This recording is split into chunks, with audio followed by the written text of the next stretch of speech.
1200 BC. The Dark Centuries begin. The time of large armies with 100,000 soldiers. Mesopotamia.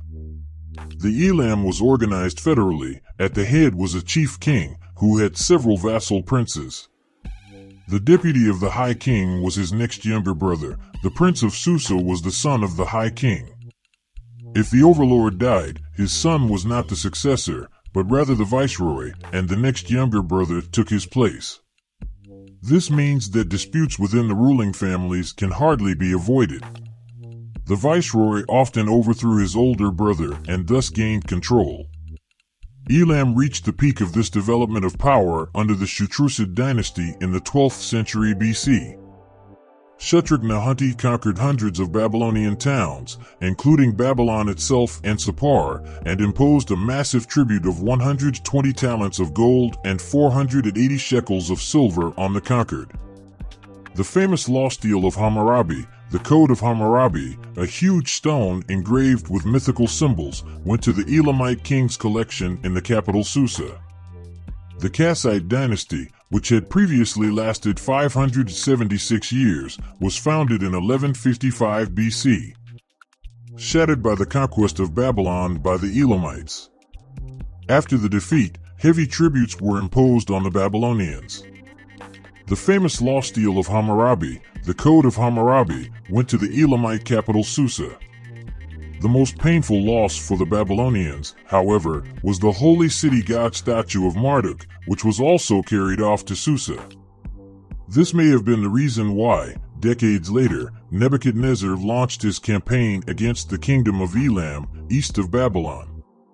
Nebuchadnezzar I was a Babylonian king who reigned from 1125 to 1104 BC. BC is the fourth ruler from the so-called Second Isin dynasty. His name Nabuchodonosor translated means Nabu, protect my heir son. The duration of Nebuchadnezzar's war with Elam and the number of campaigns he fought are not known. However, the decisive campaign may have taken place in 1110 BC. Instead, a stele from the Kassite sheikh city Marduk tells in detail about the preparations and events of the battle. When the king of the gods, Marduk, commanded him to avenge the land of the Akkad, he took up his arms and made an attack all the way to the city of Dur, the cult city of En. During the entire period, the midday heat glowed like fire and the windings of the paths burned like flames. There was no water in the floodplains and the drinking water sources were cut off. The decisive battle took place on the Ulia River, which lies in southwest Iran. In this heated battle, the Babylonian kingdom was able to prevail, with the Kassite sheikh city Marduk achieving the decisive overall victory over Elam. The fate of the Elamite king Hudaludus in Susanak remained unclear. After this battle, Nebuchadnezzar plundered and devastated the kingdom of Elam and its capital Susa to such an extent that this may have been the reason why sources and reports from and about Elam were non-existent for the next 300 years. Nebuchadnezzar's greatest achievement for the Babylonians was the home of the Babylonian city god statue Marduk to the Babylonian capital Babylon, which was believed to have been in foreign possession of the Elam people for decades. This famous victory was celebrated in hymns, epic poetry, and the Marduk prophecy. Known as Nabuchodonosor and Marduk, or the Epic of Nabuchodonosor. It tells the legendary story of the creation of the statue of Marduk and is one of two hymns glorifying his military achievements. The second hymn is the hymn to Marduk, which celebrates the victory over the Elamites. Nebuchadnezzar had several temples built and expanded during his time as ruler. The construction of the temple in Babylon, which was dedicated to the weather god Adad, is recorded.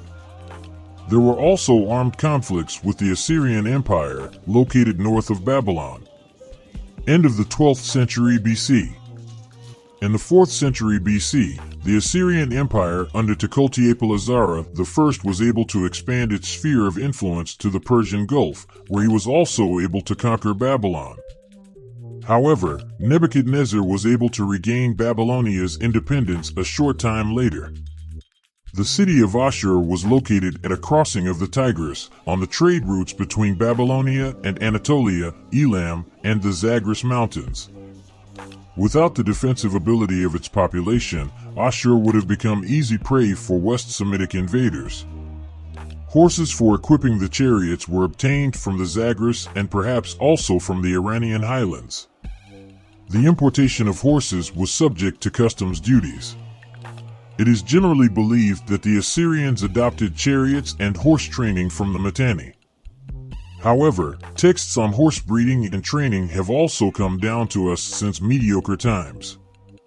Chariots and teams also serve as royal gifts. Mold was particularly valued. Donkeys were used as pack animals on military campaigns. The most important raw material for weapons and armor was bronze. Iron mail and swords have always been traded by the Hittites. Iron processing has also been documented in Assyria since 1200 BC. This is how arrowheads and staffs were made.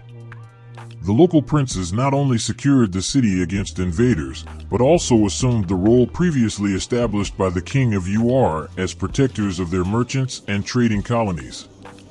Conscripts in the army were equipped by the state and had to return the weapons after their term of service was over. The issue of the weapons was acknowledged in writing.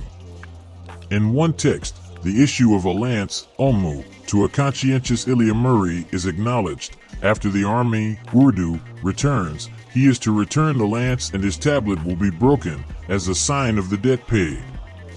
But not every soldier came back.